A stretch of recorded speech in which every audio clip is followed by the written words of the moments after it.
ایک معنی کو لے کے آگے بڑھ رہا ہوں کہ انسان جب حالت عدم میں تھا تو اس کو جسمانی اعتبار سے حالت عدم میں تو اس کو موت کہا، اور جب انسان جسمانی معدومیت میں تھا، جسمانی اعتبار سے حالت عدم میں تھا جب انسان، تو وہ عدم بھی اس کا عدم ظاہری تھا، عدم معنوی نہ تھا۔ چونکہ قرآن مجید دوسرے مقام پر فرماتا ہے انسان کو مخاطب کرتے ہوئے هل أتى على الإنسان حين من الدهر لم يكن شيئا مذكورا، ارشاد فرمایا کہ اے انسان، انسان کے اوپر ایک زمانہ ایسا بھی گزر چکا ہے، انسان پر ایک زمانہ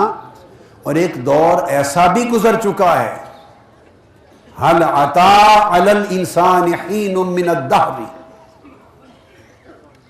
وہ کون سا زمانہ انسان پر گزرا ہے؟ لم یکن شیئا مذکورا،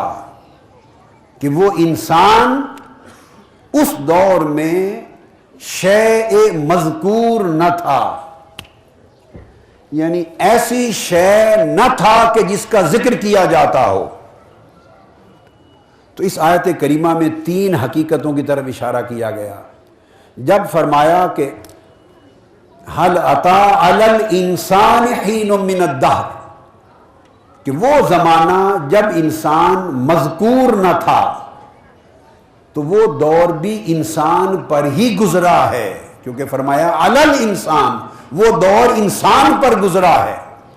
تو پتہ چلا کہ انسان اس دور میں مذکور نہ تھا پر موجود تھا۔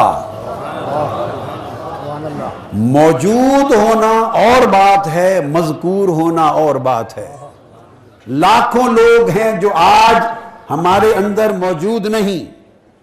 یہ گوڑا شریف کے دربار کی طرف نگاہ کیجئے، قطب العالم سیدنا پیر میر علی شاہ صاحب رحمۃ اللہ علیہ جسمانی طور پر وجود محسوس میں پیکر محسوس ان کا موجود نہیں، ہرچند روحانی طور پر موجود ہیں، مگر جسمانی طور پر موجود نہیں، مگر مذکور ہیں، اور وہ ذکر قیامت تک رہے گا۔ اور بہت لوگ دنیا میں ہیں جو موجود ہیں، روئے زمین پر اٹھتے بیٹھتے چلتے پھرتے ہیں، مگر مذکور نہیں، ان کا ذکر کوئی نہیں کرتا، ان کا ذکر کوئی نہیں کرتا۔ اس لیے وہ مذکور نہیں ہوئے کہ وہ ذاکر نہیں بنے۔ اگر وہ اللہ کے ذاکر ہو جاتے تو اللہ انہیں اپنے ذکر کے انعام اور صلہ کے طور پہ مذکور کر دیتا، اور جب اللہ کسی کو مذکور کرتا ہے تو اس کائنات خلق کا کوئی فرد اس کے ذکر کو مٹا نہیں سکتا۔ جو لوگ اللہ کے ذاکر ہو جاتے ہیں اللہ انہیں اپنے انعام میں مذکور بناتا ہے۔ فرمایا یا ایھا الذین آمنوا اذکروا اللہ ذکرا کثیرا، اور صلہ کیا دیا ذکر کثیر کا؟ فرمایا فاذکرونی اذکرکم، تم میرا ذکر کرو میں تمہارا ذکر کروں گا۔ ہر عمل صالح کا ایک اجر ہے، کوئی عمل صالح خالی از اجر نہیں، ہر عمل صالح کا ایک اجر ہے، اور اجر معین ہے، کبھی اپنی ماہیت میں، کبھی کیفیت میں، کبھی عدد میں، کبھی مقدار میں، الغرض کئی اعتبارات سے اس کا اجر متعین ہوتا ہے۔ مگر اللہ کا ذکر ایک ایسا عمل صالح ہے کہ اس کا ذکر جو اللہ نے متعین کیا وہ یہ کہ جو میرا ذکر کرتا ہے میں اس کا ذکر کروں گا۔ اب جو لطف کی بات یہ ہے کہ بندے کا ذکر کرنا یہ عمل ہے، اور اللہ بندے کا ذکر کرے یہ اس کی جزا ہے۔ یہ دنیا دار الجزا نہیں، یہ دار العمل ہے۔ دار الجزا موت کے بعد شروع ہوتی، دار الجزا آخرت ہے۔ اب وہ بندہ جو دار العمل میں، جس نے ساری زندگی اللہ کے ذکر میں بسر کر دی، اور کبھی ذکر منقطع نہ کیا، اس کی زبان پر بھی ذکر رہا، اس کے جسم کے ایک ایک عضو بھی ذاکر رہا، اس کا قلب بھی ذاکر رہا، اس کی روح بھی ذاکر رہی، اس کا سر بھی ذاکر رہا، اس کا لطیفہ خفی بھی ذاکر رہا، اخفا بھی ذاکر رہا، باطن بھی ذاکر رہا، باطن الباطن بھی ذاکر رہا، اس کا نفس بھی ذاکر رہا، اس کا جوہر عقل بھی ذاکر رہا، جو سر تا پا عمر بھر اللہ کے ذکر میں مشغول رہا، اور اس نے اپنی بساط بھر ذکر کی حد کر دی، تو جب اس کو اللہ کی طرف سے جزا آئے گی تو بندے نے عمل کیا اپنی بساط کے مطابق، رب جزا دیتا ہے اپنی بساط کے مطابق۔ بندے نے ساری زندگی، جس بندے نے وہ خاص سیدنا غوث الاعظم شیخ عبد القادر جیلانی شیخ الکل ہو، خاص سلطان الہند حضور خواجہ اجمیر ہو، ہماری گردنوں اور سروں پر جن کے تخت ہیں،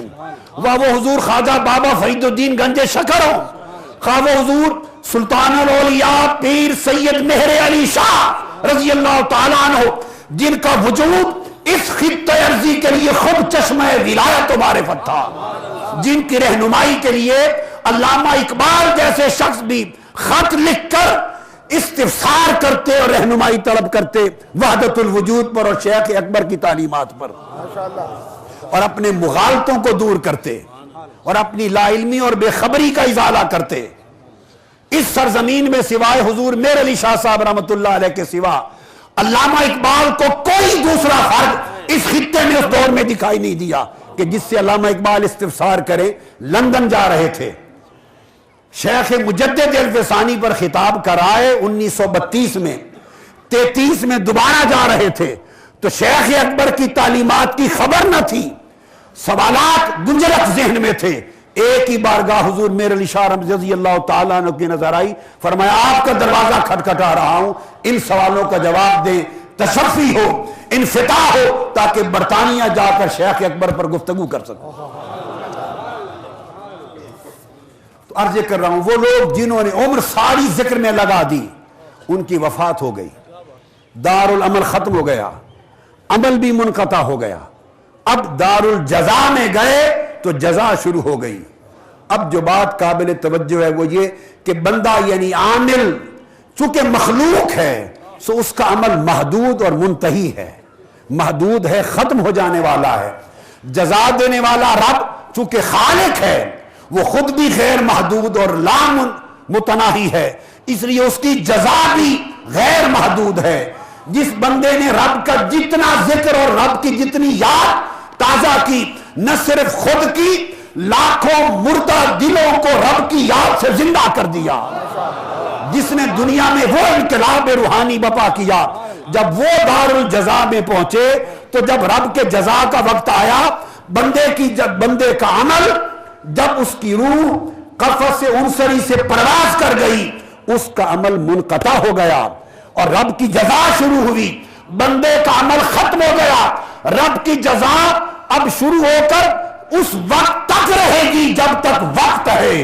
اور اس زمان تک رہے گی جب تک زمان ہے۔ اب ساری دنیا مل کر بھی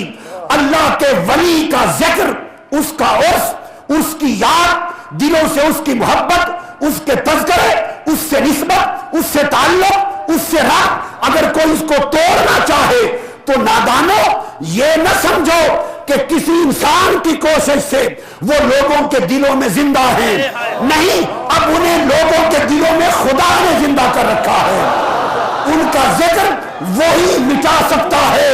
جس کی قدرت خدا سے بڑھ جائے گی،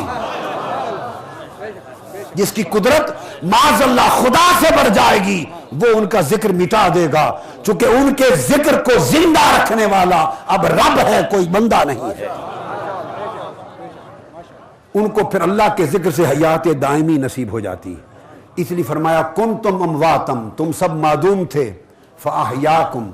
ہم نے تمہیں زندہ کیا، ہم نے تمہیں زندہ کیا۔ جب زندہ کیا تو رحم مادر میں